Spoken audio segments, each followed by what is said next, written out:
We now cross live to our reporter, Nickolaus Bauer, who is following the story for us in Braamfontein. Now, Nickolaus, what has his testimony as the auditor brought to light thus far? We know that earlier he said that his team should have flagged SAA's audit flaws. What else did he have to say? Well, essentially, that's been the nub of his testimony the entire day. A lot of toing and froing between Mothibe and evidence leader Advocate Hofmeyr, with Deputy Chief Justice Raymond Zondo having to interject occasionally to try and get clarity out of Mothibe. But ostensibly, from what you can see, Mothibe really having to own up to the fact that there were some serious lapses in judgment from Pricewaterhouse Coopers as auditors of the South African Airways.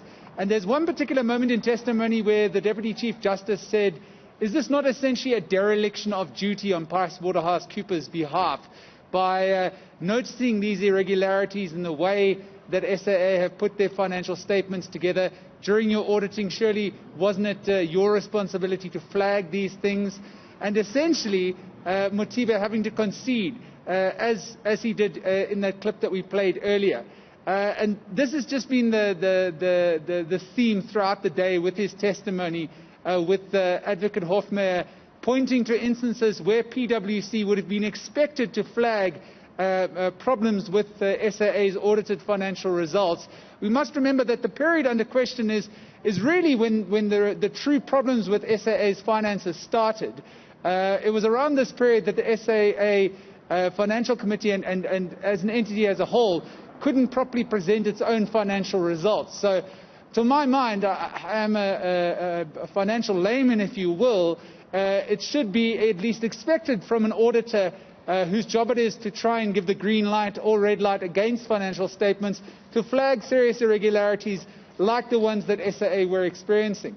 Now, speaking about the time in question, do we have any idea or any explanation as to why the audit was awarded to PwC without following any tender processes at that stage?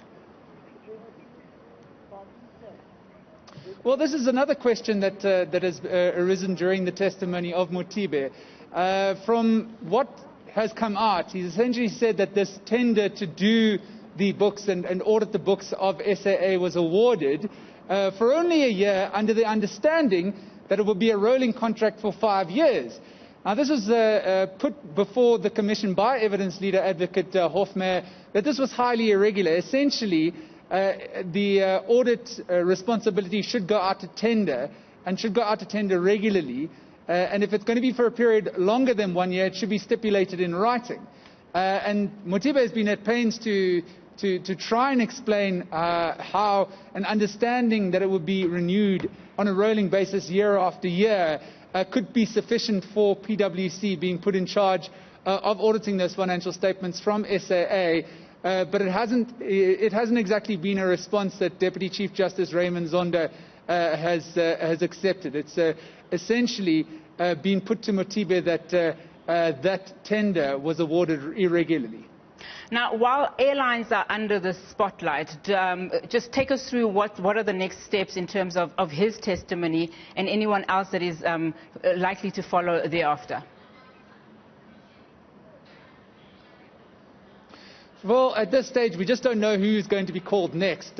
Yesterday at the Commission, it only met for a very brief period for a postponement.